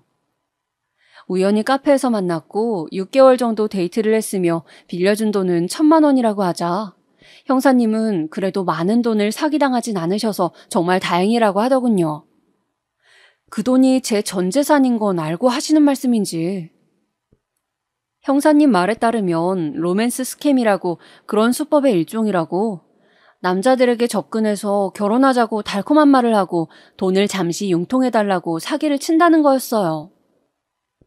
제가 알고 있는 김혜영이라는 이름도 가명이고 그 사람은 사업을 하는 사람이 아니라 그저 과거에 단란주점에서 일한 적이 있는 꽃뱀이라고 하더군요. 중요한 사건에 연루되어 있어 경찰이 쫓던 차에 전화번호와 통화 목록을 입수해 저에게 연락하신 거라고요. 저처럼 그녀에게 돈을 빌려주거나 그럴 뻔한 남자들이 10명이 넘는다면서 조심하라고 당부를 남기고 전화를 끊으셨습니다. 그 후로 저는 한동안 칩거를 했습니다. 더 이상 세상을 살아갈 용기가 없어졌다고나 할까요? 근근히 해오던 알바일도 전혀 하지 않고 그저 어떻게 하면 내가 안 아프게 죽을 수 있을까 그 궁리만 하면서 하루하루 페인처럼 살았습니다. 물론 사기를 당한 제가 몰랐고 많이 어리석었죠. 네, 차마 부모님께는 사기를 당했다고 말할 수가 없었어요. 그래서 그냥 혼자 계속 소주를 사서 매일 한 병씩 마시기 시작했습니다. 다른 지역에서 자취를 하고 있으니 다행히 이런 못난 모습을 부모님이 모르고 있을 수 있었죠. 어느 순간부터인가 저는 집 밖으로 나가지 않았어요. 음식은 라면을 먹거나 시켜 먹는 것으로 해결했고 며칠째 씻지 않아 몸에서 냄새가 나도 개의치 않았습니다. 그리고 아무 의욕 없이 누워서 미국 드라마나 영화를 보면서 시간을 보냈어요. 가끔 게임을 하기도 했죠. 그렇게 하루 종일 놀다가 낮인지 밤인지 모를 상태로 그냥 잠이 들었어요. 그렇게 잠이 들면 항상 꿈에 먼저 죽은 내 친구 지석이의 모습도 보이고 그 화재 현장에서 저에게 살려달라고 했던 할머니의 모습도 보였어요. 저는 꿈에 할머니가 자꾸 보이는 것으로 보아 할머니가 그때 어쩌면 돌아가셨나 보다 하고 생각하게 되었습니다. 그럴 때면 지석이가 남긴 책을 읽어보기도 하고 할머니가 남기신 묵주를 팔에 차보기도 하고 가만히 만져보기도 했어요. 아마도 천주교 물건인 것 같았는데 뭔가 정교한 조각이 새겨져 있었어요. 이런 내 모습을 지석이가 보면 뭐라고 할까? 내가 그때 할머니를 구하기 위해 용기를 냈던 것은 옳았을까? 어쩌면 나는 영웅이 될 수 없는 소심인인데 영웅이 되려고 욕심을 내서 이런 벌을 받는 것은 아닐까? 많은 생각들이 내 마음속을 쥐어뜯고 휘갈겼어요. 지석이나 할머니 꿈을 꾸고 나면 잠을 푹 못 자서인지 머리가 아팠어요. 그래서 저는 최대한 생각을 하지 않고 최대한 돈을 쓰지 않은 채 그저 숨만 쉬고 지내기로 했죠. 그렇게 3년이라는 시간이 흘렀습니다. 3년 동안 저는 소위 말하는 백수 생활을 하고 있었어요. 취업 준비를 열심히 해도 어차피 떨어진다는 것을 알고 있어서 의욕도 나질 않았고 사기까지 당해버리니 그냥 이대로 솔직히 말하면 숨이 끊어져 버렸으면 했던 것도 같아요. 그렇다고 내가 스스로 죽기에는 그럴 용기도 없고. 그러던 어느 날이었습니다. 쾅쾅쾅. 총각! 총각! 좀 나와봐! 총각! 안에 있는 거 다 아니까 좀 나와! 손님 오셨어!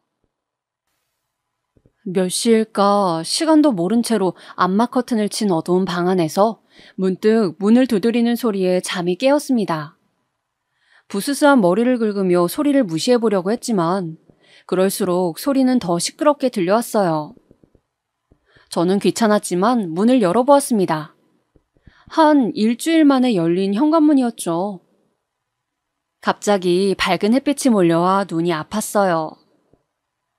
저는 오른손을 들어 눈을 가린 채로 집주인 아주머니의 얼굴에 눈에 초점을 맞추려고 애를 썼습니다. 간신히 눈이 좀 보이기 시작하자 익숙한 집주인 아주머니의 뒤에 어떤 양복을 말쑥하게 입은 젊은 남자가 보였어요. 안녕하세요, 최준영 씨. 저는 미래회사에서 나왔습니다. 몇 년 전에 저희 회사 이력서 넣으셨죠? 네? 이번에 인력을 추가로 뽑게 되어 오래된 이력서까지 검토한 결과 면접 기회를 드리려고 하는데 어떠십니까? 여기 원서를 드릴 테니 지원 생각이 있으시면 지원 부탁드리겠습니다. 그럼. 그 남자는 자신이 할 말만 하고는 그 자리에서 차를 타고 가버렸습니다. 저는 멍하니 그 사람이 나에게 주고 간 서류 봉투를 바라보다가 문을 닫고 집으로 들어왔습니다. 봉투를 열자 그 안에는 진짜 입사 원서와 지원 일정이 적혀 있었어요. 저는 얼떨떨한 기분으로 그 봉투를 일단 책꽂이 한쪽에 넣어두었습니다. 그리고 며칠이 지나고 저는 엄마의 전화를 받았어요. 여보세요? 우리 아들 잘 지내고 있어? 밥은 잘 먹고 있는 거지? 오늘 우리 아들이 좋아하는 제육볶음을 했는데 생각이 나서 전화했어. 요즘 왜 이렇게 집에 안 와? 그냥.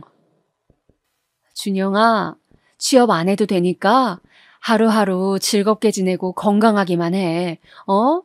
사랑해, 우리 아들. 엄마는 마치 제 맘을 안다는 듯이 저에게 다정하게 말씀을 하시는 거였어요. 취업 안 해도 상관없다는 엄마의 그 말씀이 가슴에 사무쳐 갑자기 눈물이 났습니다. 엄마의 사랑이 너무도 위대하고 크다는 생각이 들었어요. 저는 전화를 끊고 일어나 가슴을 부여잡고 꺽꺽대며 울었어요. 다른 사람을 구한다고 설치다가 흉측한 얼굴을 갖게 된 나. 이런 나에게 손을 내밀어 준다고 느낀 여자에게 돈을 뜯긴 나. 이런 저의 처지가 한심하고 또 한심해서 죽고만 싶었는데 저에게는 아직도 지켜야 할 세상에서 가장 소중한 것이 있었어요. 바로 저의 가족, 엄마와 아빠였죠. 저는 책꽂이에 있던 원서를 꺼내서 한자 한자 정성껏 작성하기 시작했습니다. 그리고 취업 준비 때문에 아울렛 매장에서 사두었던 꼬깃한 양복을 오랜만에 분무기를 꺼내어 다리기 시작했어요. 옷을 다리면서 다짐했어요. 마지막으로 한 번만 더 최선을 다해 면접을 보자고. 내가 할 수 있는 모든 노력을 다해서 내가 어떤 인재인지 보여주자고. 저는 어느새 저의 부적이 된 할머니의 묵주를 꼭 쥐고 제 결심을 다졌습니다. 그렇게 대망의 면접날이 다가왔습니다. 저는 저보다 3, 4살은 어려 보이는 친구들 사이에서 얼굴에 화상 자국을 가리려고 화장품을 발라 이상한 모습으로 양복을 입고 면접을 봤어요. 주머니에는 할머니의 묵주가 들어있었죠. 이상하게 서류 전형은 필요 없으니 저에게는 면접만 보라고 해서 저는 최종 면접으로 바로 가게 되었습니다. 저의 모습을 보고 다른 지원자들이 쑥덕거리는 것 같았지만 아무래도 괜찮았어요. 어차피 다시 볼 사람들도 아니고 저는 제 면접에만 집중할 생각이었습니다. 드디어 제 차례가 되어서 저는 면접을 보기 위해 몇 명의 지원자들과 함께 방으로 들어갔어요. 방 한가운데에는 회사의 대표님인 나이 지긋하고 풍채 좋으신 분이 앉아 계셨고 양옆으로 회사의 중역분들이 계셨습니다. 첫 번째는 공통 질문이었습니다. 첫 월급을 타서 뭘 하고 싶은가? 이 질문에 대해서 많은 사람들이 부모님 내복을 사드리겠다 또는 업무를 위한 책을 사보겠다고 했습니다. 제 차례가 되었습니다.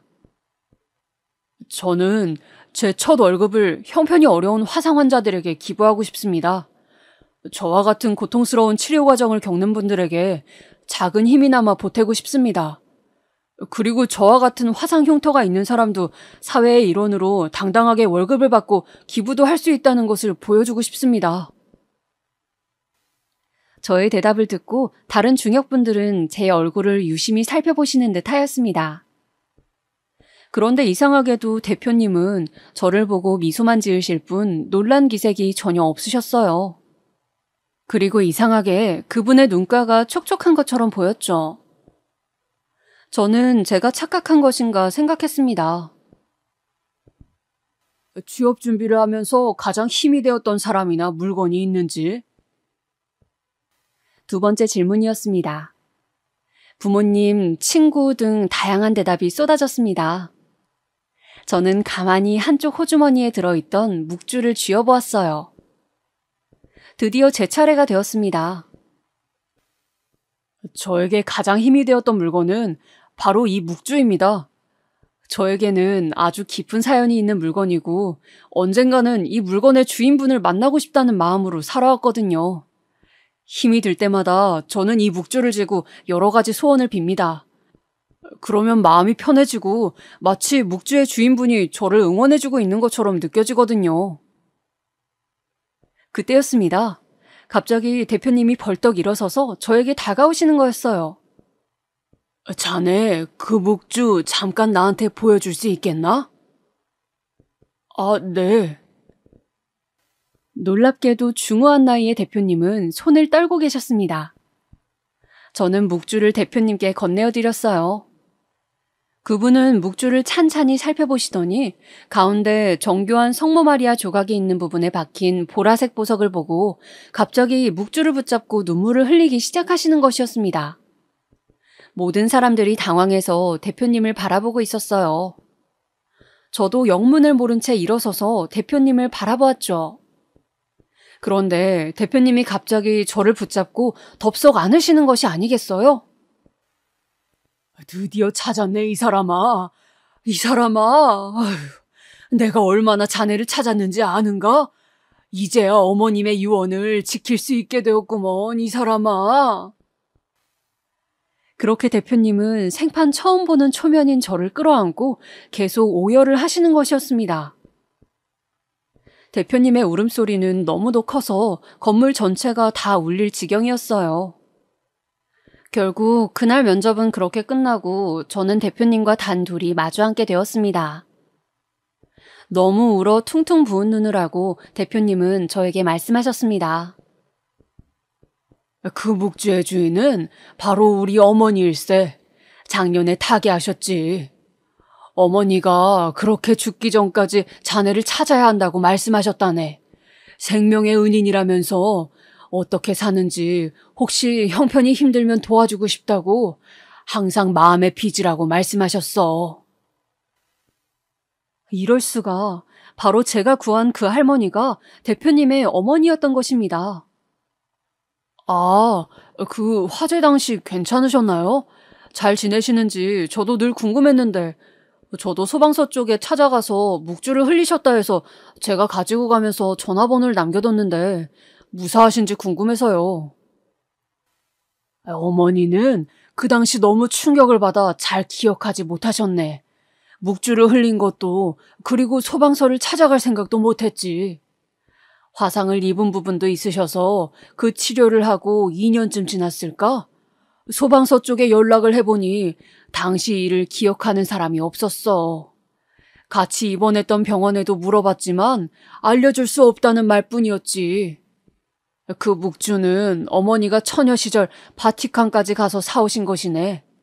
한국에서는 구할 수 없는 모양이지. 그래서 내가 한눈에 자네를 알아봤던 것일세.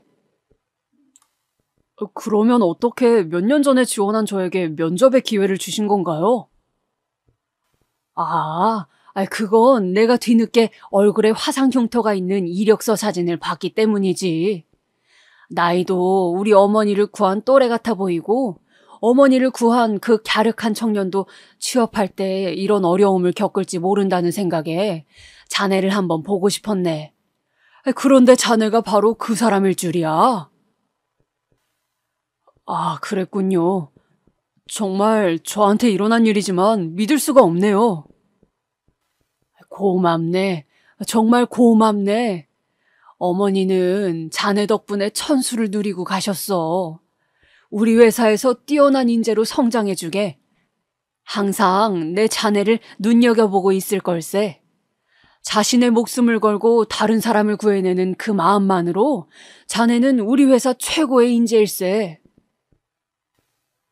대표님은 그렇게 저에게 고액의 연봉과 파격적인 대우를 해주셨고 저는 그렇게 회사에서 제 능력을 펼칠 수 있게 되었습니다.